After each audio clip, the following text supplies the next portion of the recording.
Charitable trust ఆధ్వర్యంలో సుభాష్ నగర్లో ఉండే కృపా చిల్డ్రన్ హోమ్ అనాథాశ్రమానికి చేస్తున్నాము. ముఖ్యంగా దాత అయినటువంటి జీవన్ బాబు సారు ఏడీ విద్యుత్ శాఖలో వర్క్ చేస్తున్నారు. సార్ యొక్క సహకారంతో 5,000 రూపాయలు ఈ కృపా చిల్డ్రన్ హోమ్ అనాథాశ్రమానికి విచ్చేసి ఆయన చేతుల మీదుగా పద్మ గారికి అందించడం జరిగింది. చాలా థ్యాంక్ యూ సార్ మీకు.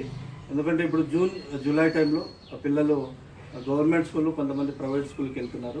వాళ్ళ ఫీజెస్ కానీ అలాగే పుస్తకాల కోసం వాళ్ళకి చాలా ఇబ్బందులు పడుతున్నారు. సార్కి తెలియజేయడంతో సార్ స్పందించి ఈరోజు సార్ చేతుల మీదుగా 5,000 రూపాయలు ఆర్థిక సహాయం కూడా అందించడానికి ప్రత్యేక ధన్యవాదాలు సార్.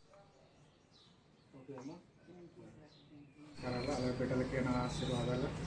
ఈ ఉదయ కాలంలో మరి ఇక్కడికి వచ్చి మరి ఈ విధంగా పద్మ గారిని, రవినాయక్ గారిని కలుసుకొని ఈ బిడ్డలను కూడా చూసి సంతోషించడానికి దేవుడు ఇచ్చినటువంటి ఈ యొక్క తరుణాన్ని బట్టి దేవుడికి వందనాలు చెల్లిస్తున్నాను.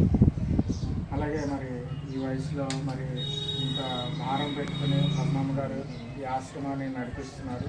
నాకు తోచిన దేవుడు నాకు ఇచ్చిన దాంట్లో కొద్దిగా మరి ఆ పిల్లలకి అందించాలనే ఉద్దేశంతో ఈ ఉదయకాలం వచ్చి మరి ఆ పిల్లలకి స్కూల్ ఫీజులు కానీ మరి బట్టలు కానీ మరి ఎన్నో అవసరాలు ఉంటాయి కాబట్టి ఏదో నాకు కలిగిన దాంట్లో కొద్దిగా సహాయం చేయాలనే ఉద్దేశంతో ఉదయకాలంలో వచ్చి మరి పద్మమ్మ గారికి మరి చెక్కును అందించడం జరిగిందండి.